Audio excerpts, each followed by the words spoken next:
The thing about dead people is they look really dead. Fake almost, like models made of wax. This I learned at a medical examiner's office I visited in the fall of 1997. While the bodies seemed unreal, the tools used to pick them apart were disturbingly familiar. Now, it might be different in places with better funding, but here they used hedge clippers to snip through rib cages. Chest cavities were emptied of blood with cheap metal soup ladles, the kind they use in cafeterias, and the autopsy tables were lubricated with whatever dish detergent happened to be on sale.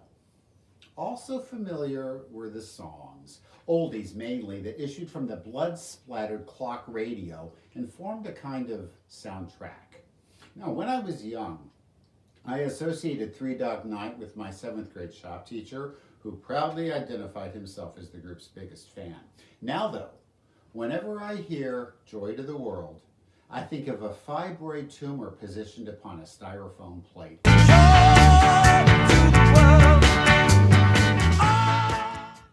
Funny how that happens.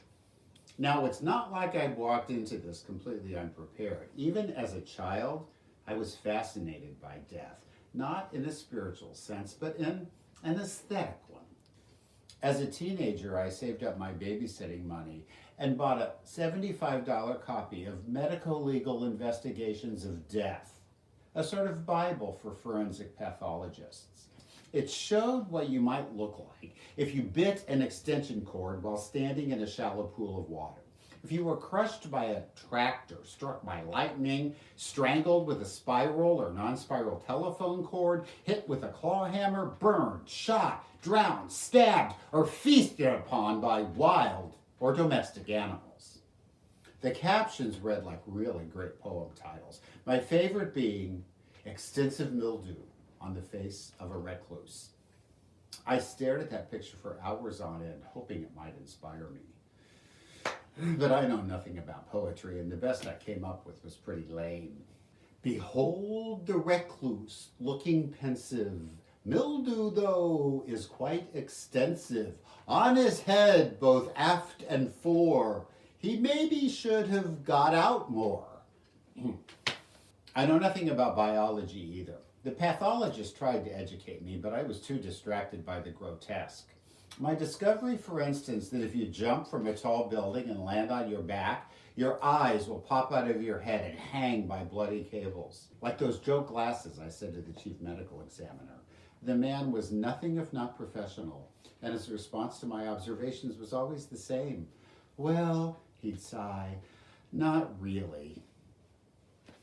A police report would explain that Mrs. Daniels had been killed when a truck lost control and drove through the front window of a hamburger stand. She'd been a customer waiting in line. In cases like hers, I needed more than a standard report. There had to be a reason this woman was run down, as without one, the same thing might happen to me. Okay, 3 men are shot to death while attending a child's christening. And you're telling yourself, sure, they were hanging out with the wrong crowd. But buying a hamburger? I buy hamburgers. Or I used to, anyway.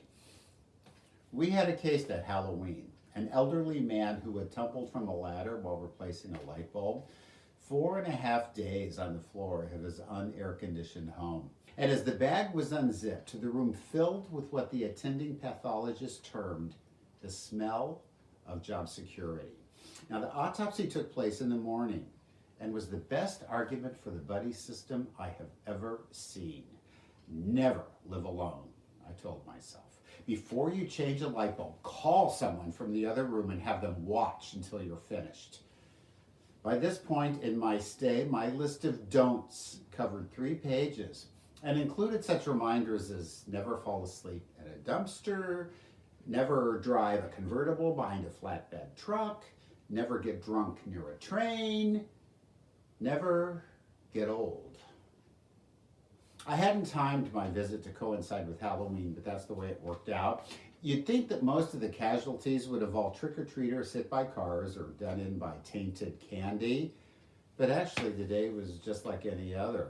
In the morning, we had our decomposed senior. And after lunch, I accompanied a female pathologist to a murder trial. After the trial, I watched as another female pathologist collected maggots from a spinal column found in the desert. There was a decomposed head too. And before leaving work, she planned to simmer it and study the exposed cranium for contusions. That evening, instead of returning to my hotel, I sat around with the transporters. It was just the four of us until around midnight, when a tipsy man in a Daytona Beach sweatshirt came to the front gate and asked for a tour. When told no, he got his girlfriend to ask, and as she pressed herself against the bars, I imagined her lying upon an autopsy table, her organs piled in a glistening heap beside her. I now looked at everyone this way, and it worried me that I'd never be able to stop. This was the consequence of seeing too much and understanding the horrible truth. No one is safe. The world is not manageable. The trick-or-treater may not be struck down on Halloween, but sooner or later he is going to get it, as am I, and everyone I have ever cared about. It goes without saying that for the next few weeks I was not that much fun to live with. Gradually, though, my gloominess wore off. By Thanksgiving, I was imagining people naked rather than dead and naked, and this was an improvement. A week later, I was back to smoking in bed. And just as I thought I had put all that behind me, I went to my neighborhood grocery store and saw an elderly woman slip on a grape. She fell hard, and after running to her side, I took her by the arm. You really have to watch yourself in this produce aisle. I know it, she said. I could have broken my leg. Actually, I told her, you could have been killed. The woman attempted to stand, but I wouldn't let her. I'm serious, I told her. People die this way. I've seen it. Her expression changed then and became fearful rather than merely pained. It was the look you get when facing some sudden and insurmountable danger. The errant truck, the shaky ladder, the crazy person who holds you too tight and insists with ever-increasing urgency that everything you know and love can be undone by a grape.